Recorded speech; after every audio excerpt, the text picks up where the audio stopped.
Bonjour, chers frères et sœurs, spectateurs et amis de passage. Bienvenue dans ce moment de partage biblique. Les gens qui me connaissent savent que je suis intéressé par l'œnologie et la dégustation du vin avec modération, bien entendu. Donc aujourd'hui, je vais vous parler de la vigne. Je suppose que vous avez déjà vu une vigne. Selon les régions, les cèpes sont plus ou moins hauts, la vigne est bien alignée, rien n'est laissé au hasard, et en fait, s'occuper d'une vigne demande beaucoup d'attention. Tous les vignerons vous le diront. D'abord, quelques repères bibliques. Genèse chapitre 9, verset 20 nous dit « Noé commença à cultiver la terre et planta de la vigne. » C'est la première fois, le premier verset que l'on trouve dans la Bible, où il est parlé de vigne. J'ai trouvé des chiffres à France Agrimaire qui nous dit ceci. La transformation graduelle de la vigne sauvage en vigne cultivée s'est probablement réalisée à partir du 7e millénaire avant l'ère chrétienne. Domestiquée par les peuples d'Asie occidentale comme les Sumériens, les Babyloniens, puis les Assyriens, les Égyptiens, les Hébreux et les Phéniciens. La culture de la vigne s'épanouit pleinement sur les rives de la Méditerranée. Le premier vignoble français s'implanta à Massilia, aujourd'hui Marseille, grâce à ses fondateurs phocéens, vers 600 avant Jésus-Christ. La vigne se répand au 1er siècle dans la vallée du Rhône, apparaît au 2e siècle en Bourgogne et dans le Bordelais, pour atteindre la vallée de la Loire au 3e siècle, la Champagne et la vallée de la Moselle au 4e siècle. La France est un pays du monde peut-être le plus connu pour ses vignes et sa qualité de son vin. Mais revenons à la vigne. Avec un problème. Lors de la visite des espions qui ont été envoyés avant la conquête du pays d'Israël par Josué. Le livre des Nombres, au chapitre 13, le verset 23 nous dit ceci. Ils arrivèrent jusqu'à la vallée d'Escol et ils coupèrent une branche de vigne avec une grappe de raisin qu'ils portèrent à deux au moyen d'une perche. Ils prirent aussi des grenades et des figues. Malheureusement, dans la suite de ce passage, ils ont peur des gens qui habitent le pays, ils renoncent à vouloir entrer dans le pays et malheureusement, il s'ensuit 40 années dans le désert. Un autre problème que nous trouvons par rapport à la vigne se trouve dans 1 Roi, chapitre 21, verset 2. Akab, qui était le roi à l'époque, parla ainsi à Naboth. « Cède-moi ta vigne, pour que j'en fasse un jardin potager, car elle est tout près de ma maison. Je te donnerai à la place une vigne meilleure, ou si cela te convient, je te paierai la valeur en argent. » Mais Naboth aime sa vigne, aime son territoire, et il ne souhaite pas. Il refuse, et Akab, de jalousie, de colère même, sous le conseil malheureusement de sa femme, tue Naboth. Puis, dans d'autres passages de la Bible et de l'Ancien Testament, la vigne devient le symbole du peuple de Dieu.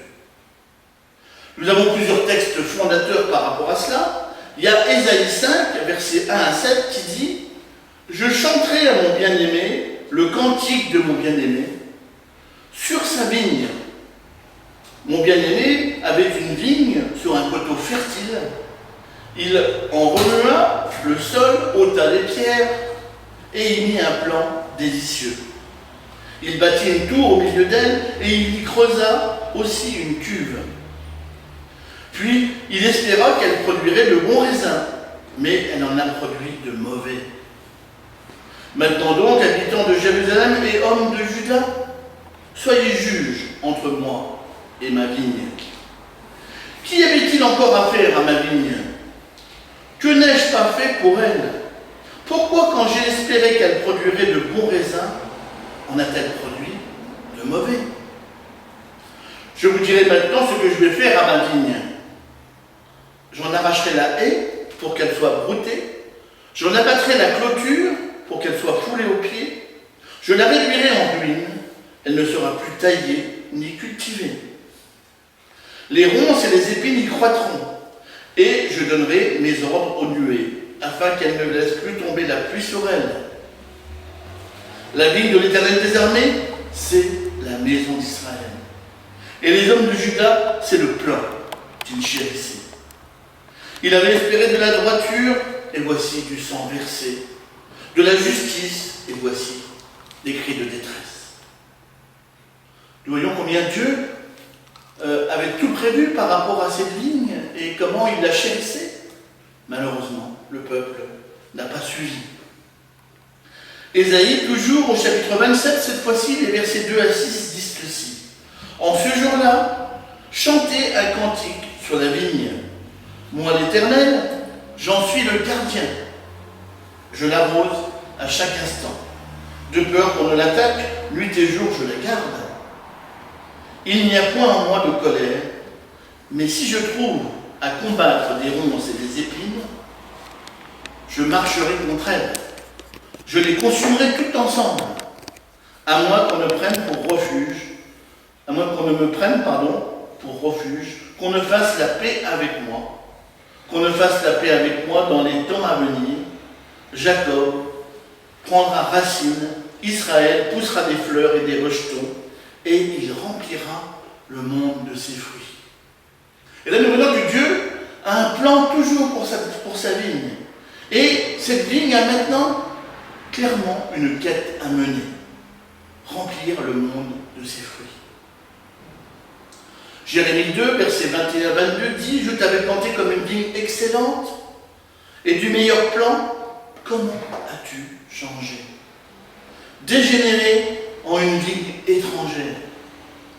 Quand tu te laverais avec du nitre, quand tu emploierais beaucoup de potasse, ton iniquité resterait marquée devant moi, dit le Seigneur l'Éternel. » Et enfin, dans Osée 10, verset 1, Israël était une vigne féconde qui rendait beaucoup de fruits. Plus ses fruits étaient abondants, plus il a multiplié les autels, puis son pays était prospère, puis plus il a embelli les statues. Le peuple chéri de Dieu a rejeté son alliance. Et nous, aujourd'hui, si nous sommes chrétiens, nous savons que Dieu a prévu une nouvelle vigne et qu'il a une nouvelle alliance. Attention aussi avec des avertissements. Jérémie 31 dit ceci, « Voici les jours viennent, dit l'Éternel, où je ferai avec la maison d'Israël et la maison de Juda une alliance nouvelle. Non comme l'alliance que j'ai traitée avec leur père, le jour où je les ai saisis par la main pour les faire sortir du pays d'Égypte. Alliance qu'ils ont violée. Quoique je fusse leur maître, dit l'Éternel, mais voici l'alliance que je ferai avec la maison d'Israël. Après ces jours-là, dit l'Éternel, je mettrai ma loi au-dedans d'eux, je l'écrirai dans leur cœur, et je serai leur Dieu, et ils seront mon peuple. » C'est justement Jésus, dans le Nouveau Testament, avec le fruit de la vigne, qui va faire écho à ce texte de Jérémie. En Luc chapitre 22, le verset 20 nous dit ceci, « Il prit de même la coupe après le souper, et le leur donna en disant, « Cette coupe est la nouvelle alliance en mon sang, qui est répandue pour vous. » Romains 10 va dire « Il n'y a aucune différence, en effet, entre le juif et le grec, puisqu'ils ont tous un même Seigneur, qui est riche pour ceux qui l'invoquent. » Romains toujours, chapitre 11, verset 19 dit « Tu diras donc, les branches ont été retranchées, afin que moi, je fusse greffé. Cela est vrai.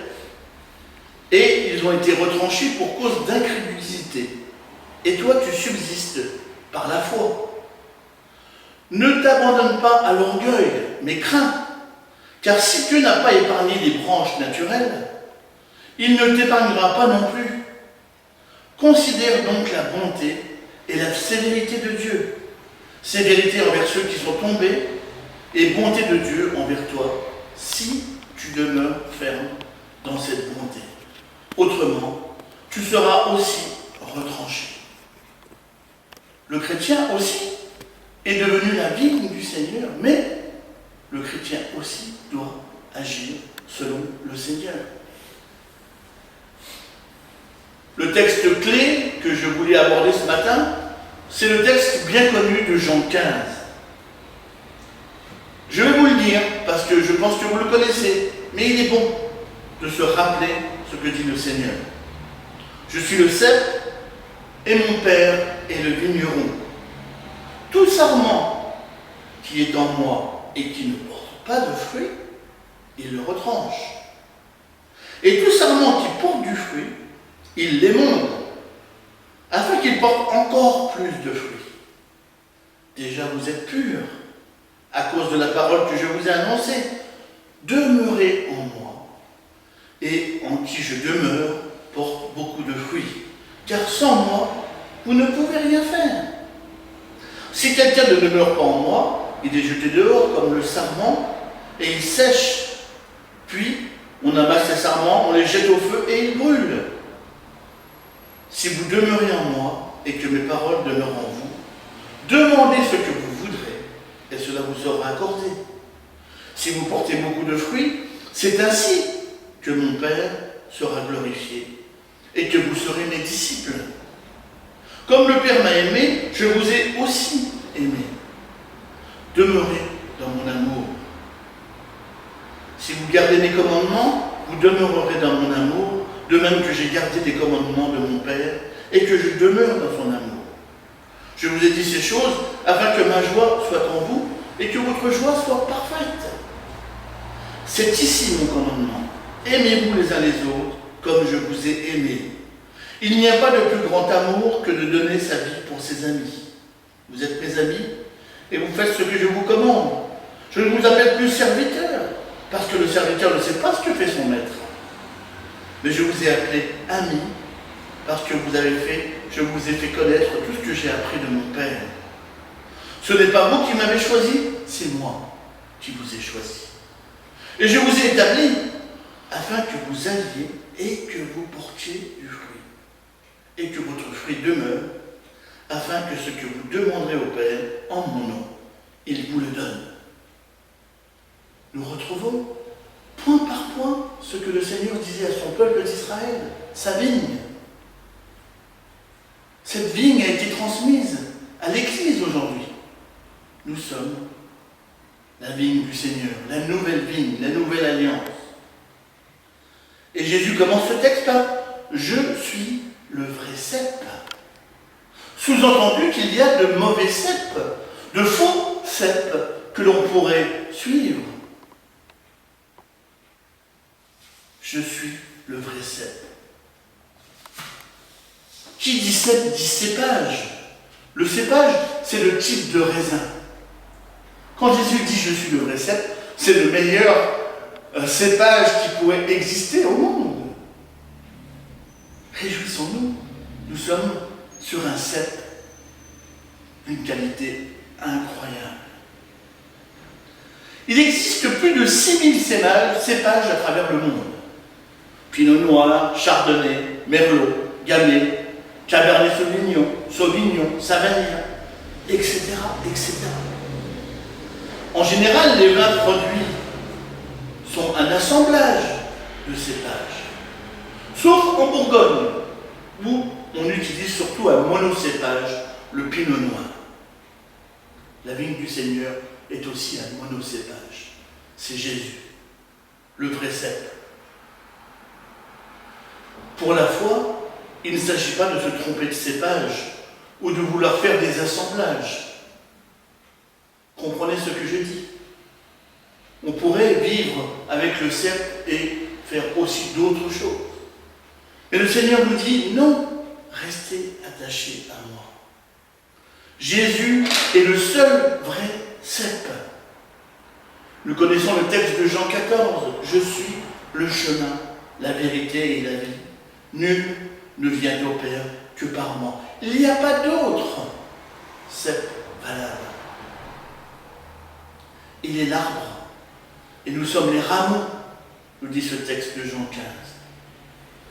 Mais des rameaux qui doivent donner des fruits pour que le bon fruit sorte du bon cépage. On peut se poser la question ce matin. Qui est notre support aujourd'hui? À qui sommes-nous attachés? Qui suivons-nous? Suis-je attaché à une religion? À une église peut-être? À une tradition? À un pasteur? À des amis? Ou est-ce que je suis attaché au vrai cep? Jésus continue, il dit, je suis le vrai cep et mon Père est le vigneron. Dieu, le Père, est le vigneron. C'est lui le propriétaire de la vigne. Celui qui est seul juge de ce qu'il va faire. En tant que Dieu le Père, il est le plus sage que nous pouvons avoir comme propriétaire. Il est tout puissant. Est-ce qu'il attend des conseils de notre part? Est-ce qu'il doit nous demander notre avis pour gérer sa vigne? Ne sommes-nous pas des fois comme cela, arrogants, posant des questions à Dieu, se plaignant de telle ou telle chose parce que nous croyons pouvoir le conseiller? Il n'a pas besoin de nos conseils. Jésus dit, tout sarment qui est en moi et qui ne porte pas de fruits, ça veut dire que c'est possible. Il le retranche. Et tout sarment qui porte du fruit, il l'émonde. C'est-à-dire, il va tout faire pour qu'il porte encore plus de fruits. C'est le Père qui agit. Si vous regardez la définition du mot sarment, il est écrit sarment, rameau ligneux, flexible de la vigne, que l'on taille et qui, desséché, sert à faire du feu. Mais rameau flexible. Est-ce que je suis flexible pour le Seigneur? C'est vrai que cet avertissement nous met dans le vif du sujet, comme on dit. La taille de la vigne a pour but de limiter la croissance démesurée de la vigne pour régulariser la production des raisins. Ça veut dire que si on ne fait rien, beaucoup de branches vont pousser de tous les côtés et il n'y aura ou pas de fruits, ou des fruits de mauvaise qualité. Matthieu 7 va nous rappeler, tout bon arbre porte de bons fruits, mais le mauvais arbre porte de mauvais fruits. Oh, nous sommes sur le bon arbre, et nous devons porter de bons fruits. Contrairement aux bourgeons émis par les arbres fruitiers, tous ceux de la vigne sont identiques. Le remplacement sur le sarment détermine s'ils se transformeront en grappes de raisin ou s'ils resteront stériles. Les bourgeons de la base ou de l'extrémité, quant à eux, sont rarement productifs. Qu'est-ce que ça veut dire pour nous? Ça veut dire d'éviter de rester isolé, de croire que la vie chrétienne, moi j'ai besoin de personne. Ou éviter les extrêmes. Ce sont les deux points qui nous mettent en garde. La taille de la vigne n'a pas lieu qu'une fois par an, mais plusieurs fois par an. Plusieurs fois, Dieu va tailler, nous les sarments. Plusieurs fois dans l'année, il va éliminer ce qui peut gêner. La partie qui sera productrice de bons raisins va rester, va demeurer. Et Jésus va enlever ce qui est inutile. Je ne sais pas si vous connaissez le cycle végétatif de la vigne, mais ce cycle a pour nous une source de symboles spirituels, d'enseignements spirituels. Chaque année, la vigne se développe en fonction des saisons. Elle suit un cycle qui se décompose en plusieurs étapes. D'abord, on a l'hiver. De novembre à février, la vigne entre dans une période de sommeil, appelée aussi repos hivernal. La sève ne circule plus dans la plante. C'est un temps d'attente pour le chrétien. Pas évident si on est impatient. Des fois pas compréhensible parce qu'on dit mais Dieu n'est plus là, Dieu ne me parle plus. Mais Dieu est là, mais il y a ce temps où nous devons garder, quoi qu'il arrive, courage, même si nous sommes en hiver. Le viticulteur taille la vigne afin de supprimer les sarments en hiver et sélectionner les bourgeons qui donneront les pousses et les fruits de l'année suivante. C'est le temps de formation pour le chrétien. Prenons le temps pour cela. Des fois, on a envie de se lancer directement. Dieu prend le temps de nous former pour qu'on soit apte à agir comme il le souhaite. En mars et avril, on appelle ça le débourrement. Les bourgeons commencent à se développer, la croissance spirituelle commence, et ça, on aime bien. C'est la période de croissance des rameaux et des feuilles, la vigne se réveille, la sève circule à niveau dans la plante. En mai-juin, c'est la floraison avec l'apparition de petites fleurs. Là, on se sent prêt à tout. C'est le printemps. Puis arrive l'été. En juillet, le feuillage continue à se développer et les fleurs vont donner des grains de raisin. C'est la nouaison. Les premiers fruits pour les chrétiens. Là aussi, on aime bien. En août, c'est la véraison. Les raisins verts grossissent et mûrissent. Ils se colorent en rouge ou en jaune, deviennent moins acides et s'enrichissent en sucre et en arômes. C'est la maturité chrétienne. Et puis il y a l'automne. En septembre-octobre, c'est l'époque des vendanges. Les raisins sont récoltés, soit manuellement, soit mécaniquement avec une machine à vendanger. Les feuilles tombent en fin de saison. C'est le moment où on peut entendre « Viens, bon et fidèle serviteur, entre dans la joie de ton maître ». C'est des bons fruits que l'on donne au Seigneur. Je suis le cep, vous êtes les sarments, celui qui demeure en moi et en qui je demeure porte beaucoup de fruits. Car sans moi, vous ne pouvez rien faire. Sous-entendu, rien faire de bon, parce qu'on peut en faire des bêtises, on peut en faire des choses que Dieu n'aime pas. Mais si on demeure en lui, nous porterons de bons fruits. On peut toujours pousser à notre guise, et c'est malheureusement des fois ce que nous faisons. On peut produire des fruits, mais qui ne sont pas ceux que attend le vigneron. On peut facilement retomber.